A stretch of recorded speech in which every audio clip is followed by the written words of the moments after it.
Hey Radicals, I hope that everybody's having an amazing weekend. I just wanted to check in with you to show once again US propaganda is completely, absolutely, 100% disprovable.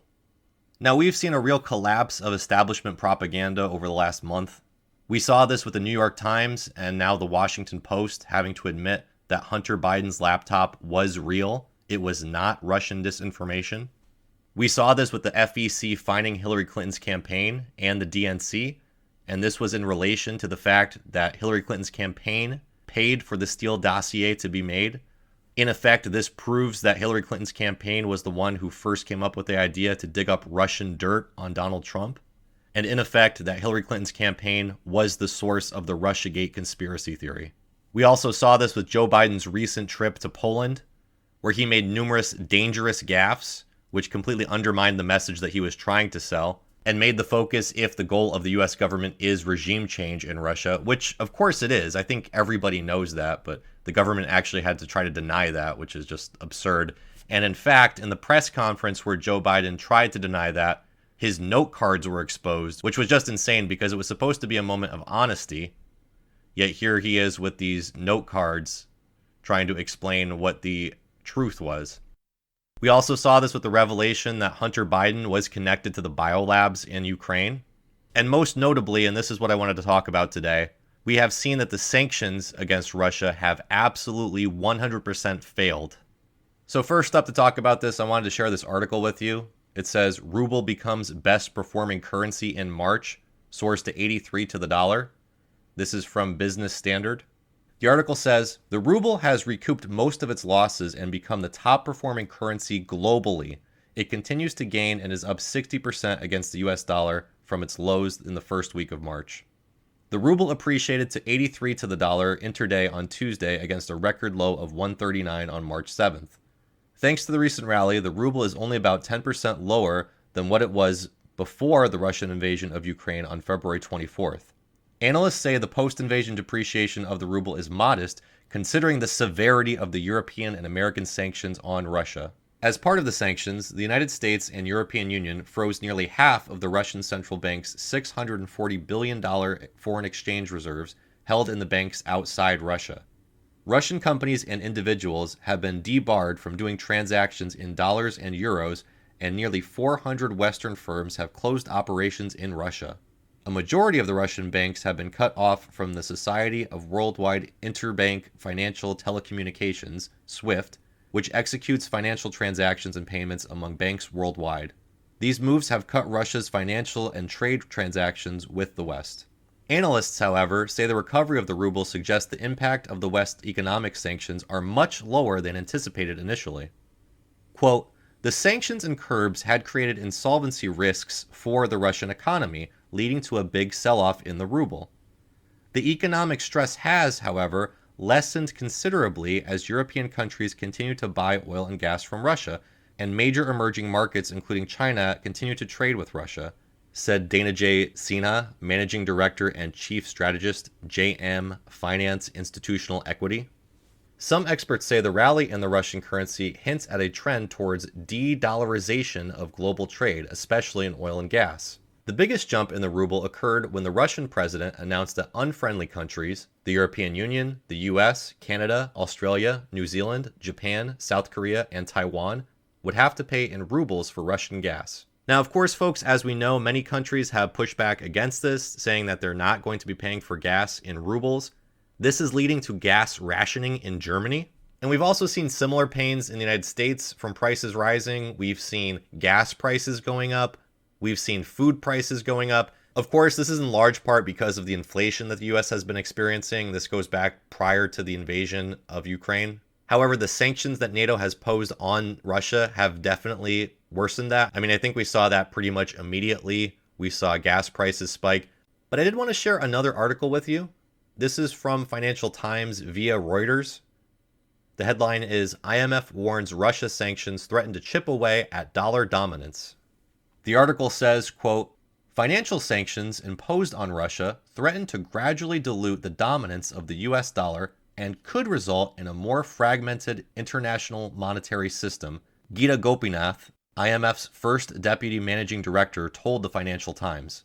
Russia has been hit with a plethora of sanctions from the United States and its allies for its late February invasion of Ukraine. Russia has called the invasion a special operation to disarm its neighbor. Quote, the dollar would remain the major global currency even in that landscape, but fragmentation at a smaller level is certainly quite possible, end quote, Gonopath told the newspaper in an interview, adding that some countries are already renegotiating the currency in which they get paid for trade. She said that the war will also spur the adaptation of digital finance from cryptocurrencies to stable coins and central bank digital currencies. So that last bit, of course, is interesting, especially if you consider the fact that this conflict was pretty predictable. I mean, there's a video, if you go back to even 1997, of Joe Biden saying that expanding NATO would worsen our relationship with Russia.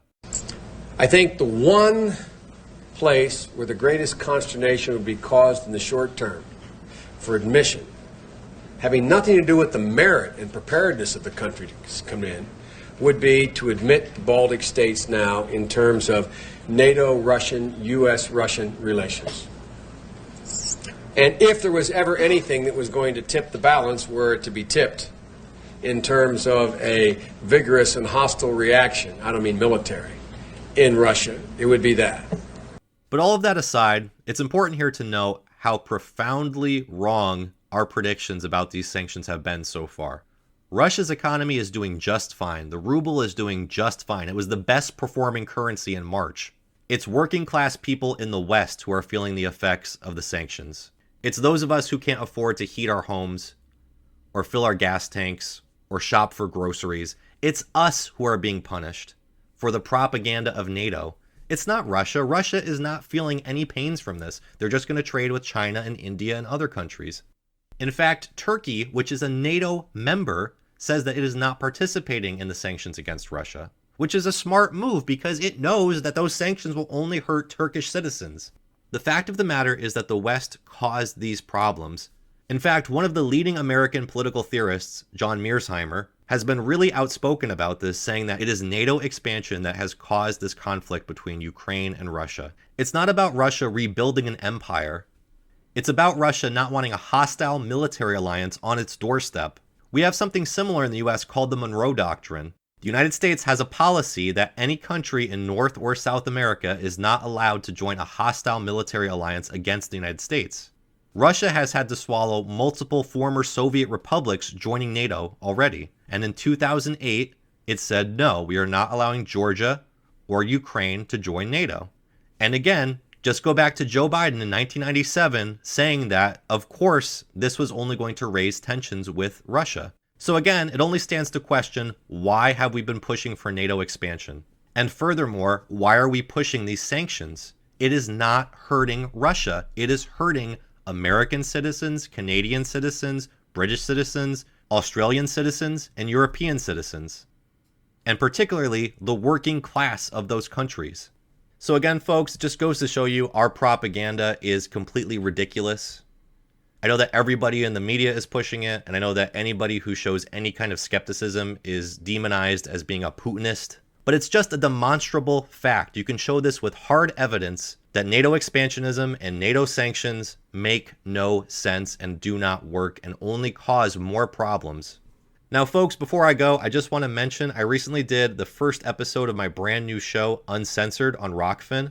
My guest for that 2-hour interview was former CIA officer Ray McGovern. During Ray's time in the CIA, he was one of the leading experts on the Soviet Union. In our interview, we talk about NATO expansion, we talk about the biolabs, we talk about Hunter Biden's laptop, we talk about Russiagate, and many other related topics. It is a great interview. I can't help but recommend it enough.